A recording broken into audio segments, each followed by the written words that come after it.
하나님은 우리의 연약함에도 우리에게 긍휼을 베푸시는 좋으신 아버지이십니다. 오늘 아침 이 고백이 우리의 게으름과 우리의 죄악의 핑곗거리가 아니라 절망 중에 쓰러져 낙심하고 있는 우리에게 큰 소망이 되는 주님의 음성이 되기를 간절히 바랍니다. 새로운 시대는 늘 우리에게 많은 기대감과 긴장감을 동시에 줍니다. 시간이 흘러서 과거 엄청났던 영웅 같은 사람들이 하나님의 부르심을 받아 한 분씩 한 분씩 돌아가고, 새로운 시대가 오면 우리는 우리의 시대에 많은 부담감과 함께 동시에 많은 기대를 하는 것이 사실입니다. 그러나 시간이 흐르고 사람이 그냥 무조건 새로운 사람으로 바뀌었다고 해서 모든 것이 다 자동으로 더 좋아지는 것은 아님을 우리는 알게 됩니다. 어제 아침에 어떤 모 신문 매체에 의해 이어령 교수가 인터뷰한 기사가 신문에 게재되었습니다. 본인이 이제 암을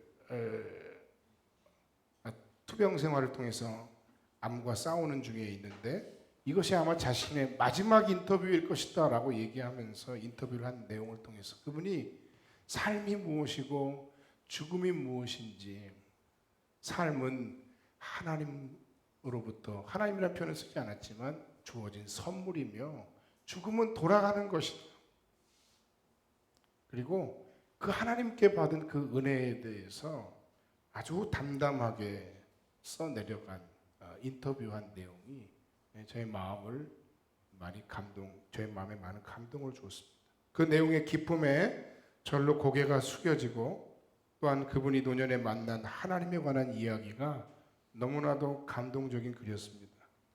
이렇게 존경할 만한 분이 우리 사회에 많이 계시다는 것은 하나님의 큰 축복이라는 생각을 하게 되었습니다. 여러분들도 기회가 되신다면 꼭 챙겨 읽어보시기를 권합니다. 시간이 흘러서 우리의 세대에 많은 책임이 주어졌을 때 우리의 선배들이 살아냈던 그 시절을 우리가 너무나 쉽게 생각하고 너무나 쉽게 비판하며 말했던 우리의 말의 가벼움에 대해 우리는 금세 깨닫게 됩니다. 무엇인가를 바꾸고 무엇인가를 새롭게 도전한다는 것은 그렇게 말처럼 쉬운 일이 아닙니다. 새로운 도전은 고사하고 과거의 영광을 현재 그대로 유지하고 그냥 어느 정도 유지하고 가는 그것만으로도 사실은 쉬운 일이 아닙니다. 우리는 그래서 우리의 신앙의 선배들에게서 무엇인가 배울 것이 있고, 또한 거기서 배우기만 하는 것이 아니라 그 신앙을 뛰어넘고자 노력할 때 진정 우리에게 주어진 우리의 새로운 시대에 걸맞는 진정한 시대 또는 세대의 새로운 희망이 시작됨을 우리가 알게 됩니다. 바로 그런 겸손함에서부터 우리의 미래는 조금씩 더 아름답게 발전하고 전진해 나갈 수 있을 것입니다. 오늘 본문 말씀은 그런 것을 우리에게 잘 보여주고 있습니다. 한 세대가 가고 새로운 세대가 등장했음을 알려주는 내용으로 이 사사기 2장 6절의 말씀은 다시 한번 시작됩니다. 여호수아의 세대가 갔습니다. 그와 함께 가나안 정복 전쟁을 수행하며 하나님의 놀라운 역사를 몸소 감당했던, 하나님의 놀라운 역사를 몸소 체험했던 역전의 용사들이 모두 돌아갔습니다. 광야를 걷고 그 과정 속에서 하나님이 그들을 먹이시고 입히시고 보호하셨던 것을 눈으로 바라보았을 뿐만 아니라 요단강이 갈라지고 여리고성이 그냥 그들 눈앞에서 와르르 무너지는 것을 보았던 엄청난 신앙의 체험을 가졌던 사람들이 이제 다 부르심을 받아 돌아갔습니다. 매우 아쉬운 일이지만 이것은 거역할 수 없는 일이며 우리 모두에게 다가오는 일입니다. 우리가 예외 없이 만나게 될 일이라는 것입니다. 문제는 그 시대가, 그 세대가 사라지고 난 후 새로운 시대, 새로운 사람들을 통해 그 공동체가 더 아름답게 세워지지 못했다는 것입니다. 파국을 맞이했다는 것입니다.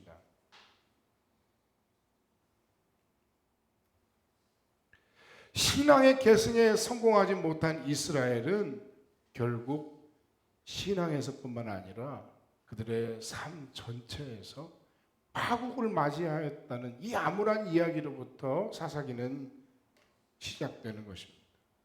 이 사사시대 새로운 세대에 세 가지 아픔이 있었습니다.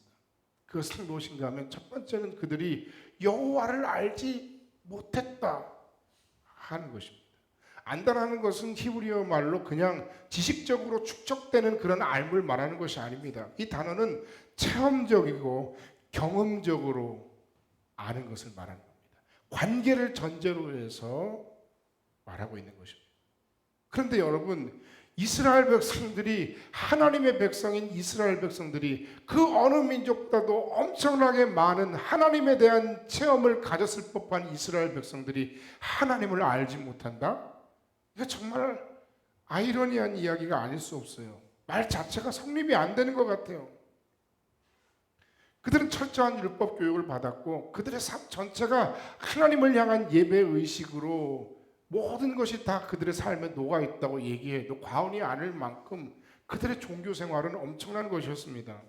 그럼에도 불구하고 그들은 하나님을 알지 못했다는 겁니다. 문제가 무엇입니까? 그들이 하나님을 지식으로 알고 관습으로 알고 그들이 마음으로 하나님을 알지 못했다는 것입니다.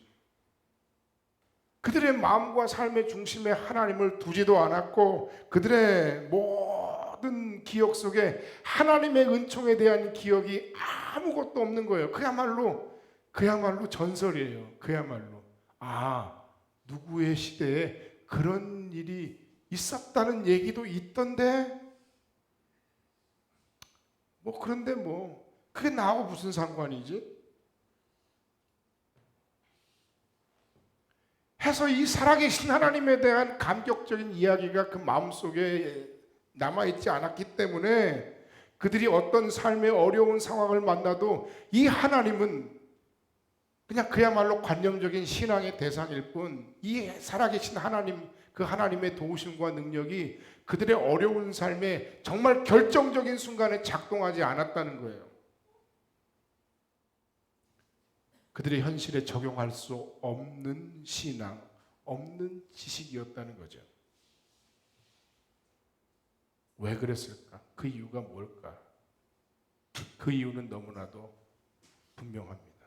그 이유는 바로 그 부모 세대가 하나님을 경험하고 하나님의 사랑과 하나님의 놀라운 역사와 그리고 그들을 향한 놀라운 보호하심에 대한 그 이야기들을 자신의 기억 속에 자신의 가슴 속에는 남겨놓았는지 모르지만 그들 자신도 희미해졌을 뿐만 아니라 그 자식의 세대에 그것에 대해서 알려주지 않았다는 겁니다.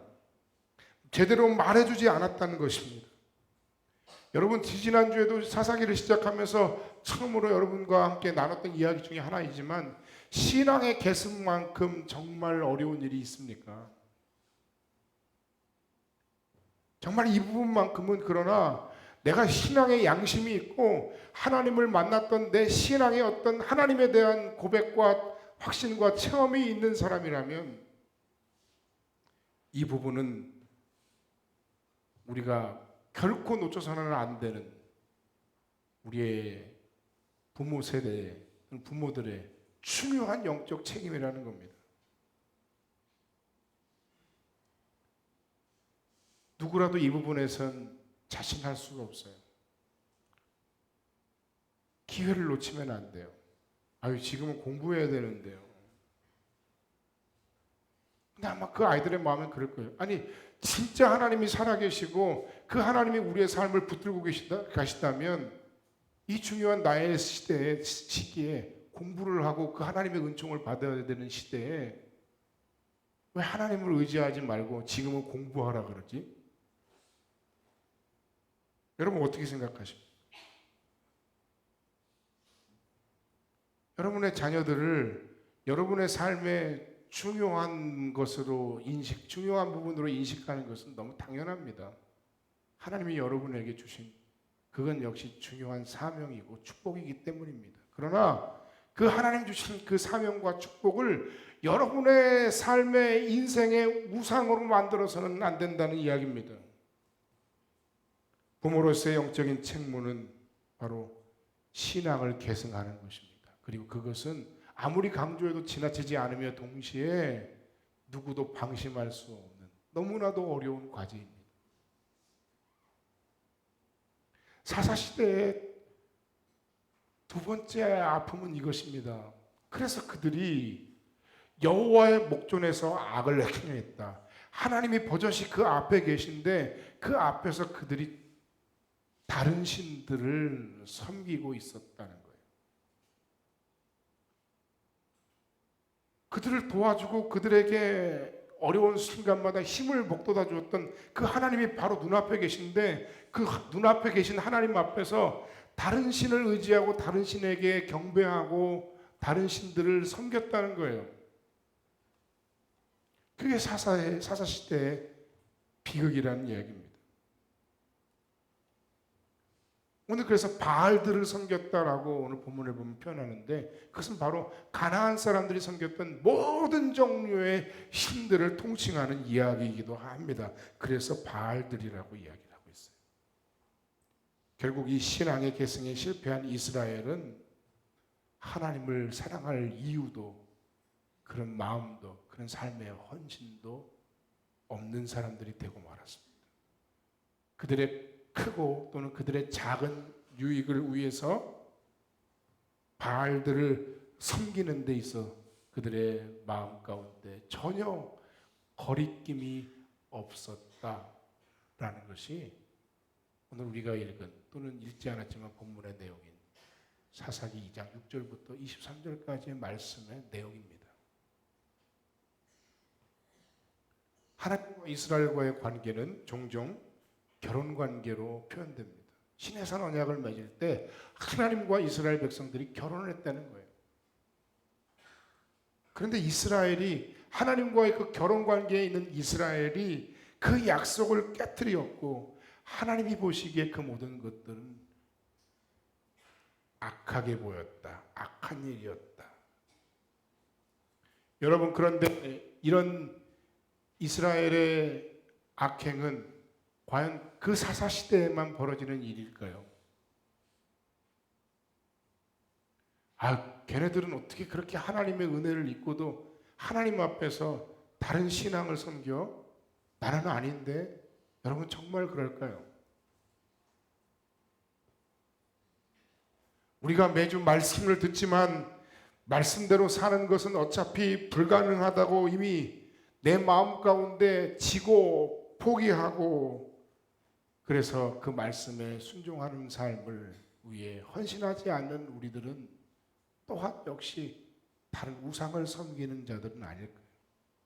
예수님이 나의 삶의 롤 모델이라고 말은 하지만 십자가 지신 예수님처럼 사랑하면서 손해보는 삶은 내 삶엔 결코 있을 수 없는 일이라고 지식적으로는 알지만 손해보는 삶 그것은 결코 내 인생에 있을 수 없는 일이라고 외치며 우리가 살아가고 있지 않습니까? 예수 그리스도가 내 삶의 주인이시며 왕이심을 우리가 입술로는 고백하지만 실제 내 삶의 주인은 물질이고 명예이며 나 자신이고 또는 나를 똑같이 닮은 내 자식인 삶은 아닙니까? 한마디로 하나님 외에 다른 우상을 숭배하고 섬기며 절하고 있는 인생이 바로 우리들의 모습과 그들의 모습과 너무나도 닮아 있는 신사사 시대의 하나님의 백성들의 삶의 모습인 것입니다. 선교는 하나님 주신 내 삶의 생의 목표이며 사명이라고 배웠고 또한 알고 있지만 그러나 선교적인 삶을 내 삶 가운데서 살아내는 것은 정말이지 너무나도 있을 수 없거나 너무나도 많은 부담스러운 일이며 싫은 일이 되어버리지는 않았습니까?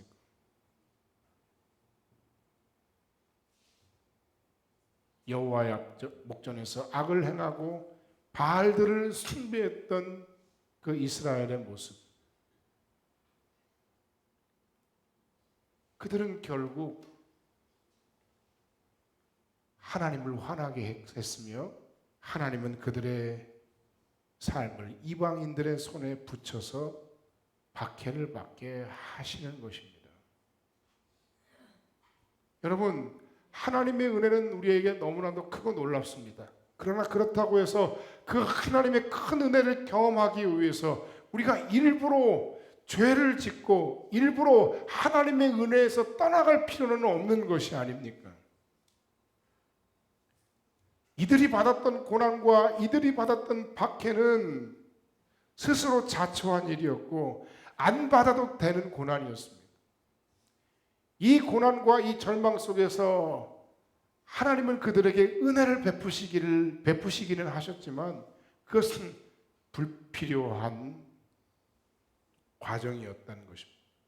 그리고 이 내용은 이미 앞선 세대의 여호수아가 경고했던 내용입니다. 여호수아 24장 19절로 20절 말씀에 보면 여호수아가 백성에게 이르되 너희가 여호와를 능히 섬기지 못할 것은 그가 거룩하신 하나님이요 질투하시는 하나님이시니 너희의 잘못과 죄들을 사하지 아니하실 것임이라.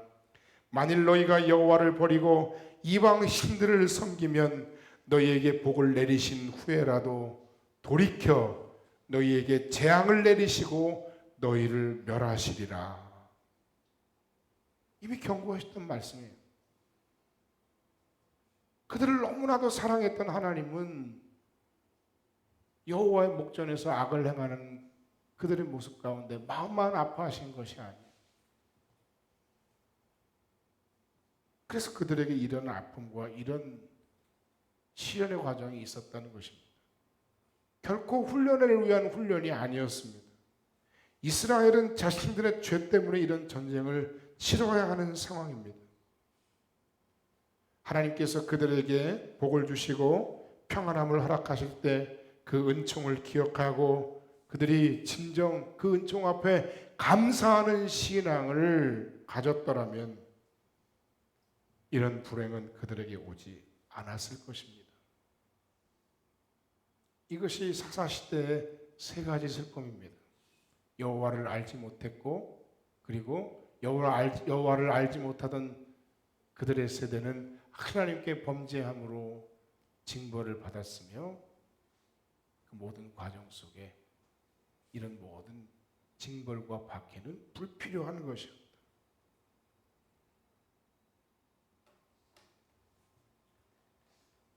그럼에도 불구하고 이 사사시대에는 그들의 죄만큼이나 더 크고 놀라운 하나님의 은혜가 임하는 시간들이었습니다.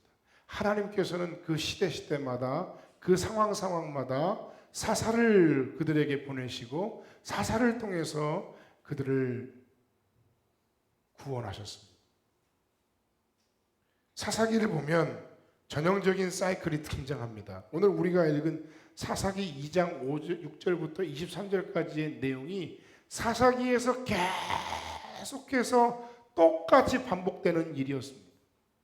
여러분, 어린 학생들이 공부하면서 시험을 볼 때 공부를 잘하는 학생들은 똑같은 실수를 하지 않기 위해서 오답 노트를 만들고 그 오답 노트를 가지고 공부해서 똑같은 문제가 나오면 또다시 실수하는 그러한 어리석음을 범하지 않습니다.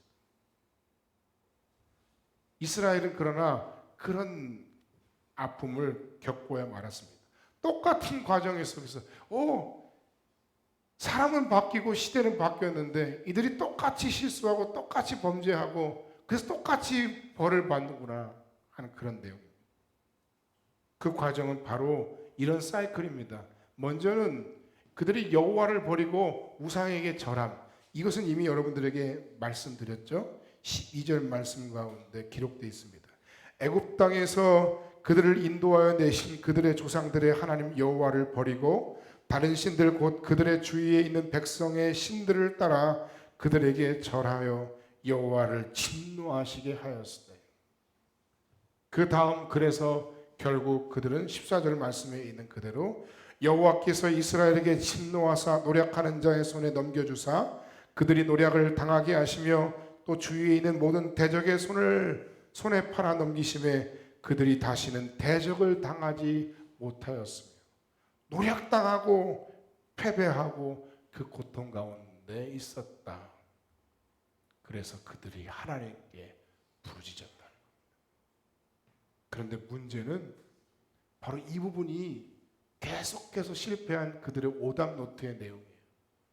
또 실수하고 이미 겪고 다시는 범하지 말아야 할 또 그 실수를 또다시 품하고 있는 내용이 바로 이 세 번째 부분이에요.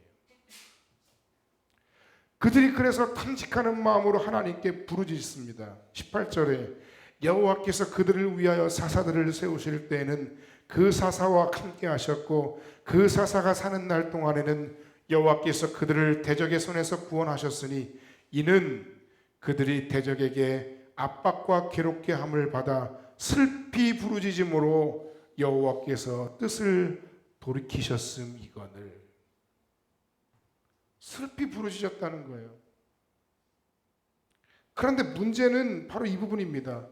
그들이 하나님께 부르짖었던 그 부르짖음이 진정 하나님 앞에서 다시 반복되지 말아야 할 그런 부르짖음이 아니었다는 거예요. 그들의 부르짖음은 진정한 회개의 내용이 들어있지 않은 부르짖음이었다는 겁니다. 그들의 신음에는 진정한 회개와 그 회개로 말미암은 가슴 깊은 곳 속에서의 탄식이 없는 슬픔이었다는 것입니다. 계속해서 그래서 그들은 이방인의 손들에 의해서 다른 사람들의 손들에 의해서 노략당하고 또 패배하고 고난을 겪었던 거예요. 사사기의 내용을 보면 그 실패와 그 아픔이 너무나도 커요.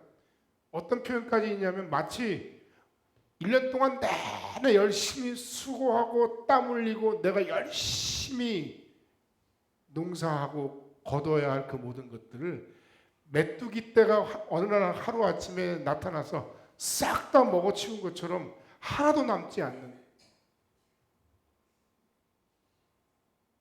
그들이 당했던. 그래서 그들은 슬피 부르짖을 수밖에 없었지만 문제는 그 부르짖음이 진짜 회개가 아니었다는 거예요. 만약 그들이 진정으로 회개하고 그 순간에 멈췄다면 그들은 이 똑같은 사사기의 사이클을 반복하지 않았을 겁니다. 그러나 이와 같은 일은 계속해서 일어납니다. 계속해서 벌어집니다. 이 사사가 죽고 나면 또다시 반복됩니다. 그래서 사사가 나타나서 그들의 시대에 편안해졌지만 그러나 또다시 그 사사가 죽은 후에 더욱더 타락하여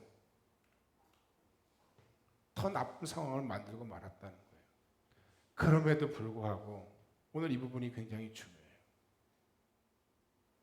오늘 우리가 이 사사기를 읽을 때마다 이 부분을 우리가 주목해서 봐야 됩니다. 가장 중요한 핵심적인 내용이에요. 그럼에도 불구하고 하나님께서는 사사를 세웠어요. 진짜 회개가 아니었는데도 말이죠. 우리 식으로 표현하면 그냥 속아주시는 거예요. 그들의 죄를 인해 이방인들을 통해서 고통을 안겨주시지만 하나님께서는 곧바로 그들을 불쌍히 여기셔서 사사를 세워서 구원하신다는 사실입니다. 결국 하나님께서 사사를 세우신 것은 이스라엘 백성들의 거짓 회개와는 무관한 하나님의 일방적인 은혜였다는 것입니다. 여러분, 우리를 돌아보죠. 우리가 우리의 슬픔 중에, 우리의 절망 중에, 우리의 고통 중에, 우리의 안타까움 중에 우리가 하나님 앞에 엎드려 부르짖습니다. 그러나 그 부르짖음이 진정한 하나님 앞에서의 진짜 회개였습니까? 진짜 회개였다면 우리는 똑같은 실수를 범하지 않았을 겁니다. 그러나 그 순간과 그 상황을 모면하면 우리는 또다시 똑같은 일을 행하고 있습니다.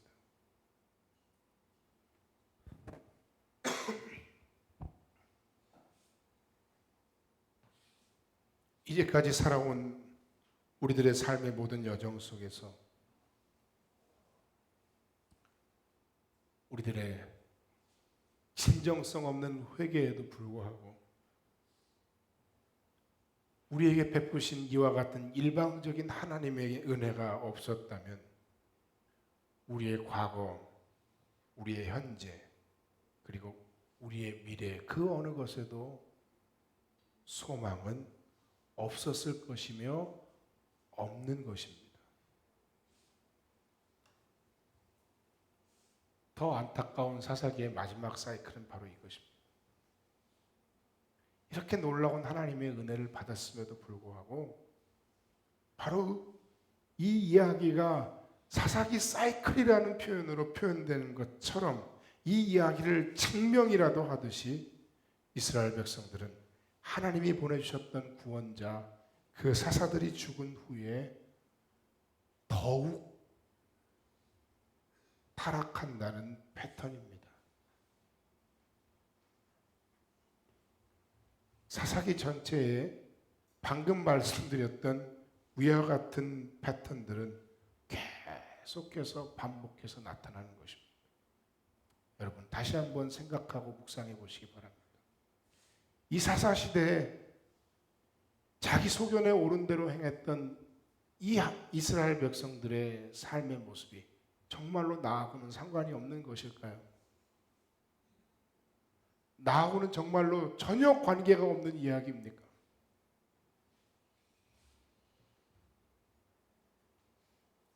그럼에도 다시 한번 기억해야 할 사실은 그럼에도 우리에게 베풀어 주시는 너무나도 일방적인 하나님의 은혜입니다. 반복되는 실패에도 백성들은 계속해서 하나님께 울부짖고 있고 그때마다 하나님은 구원자를 보내셔서 그들의 고통과 괴로움을 해결해 주셨다는 것입니다.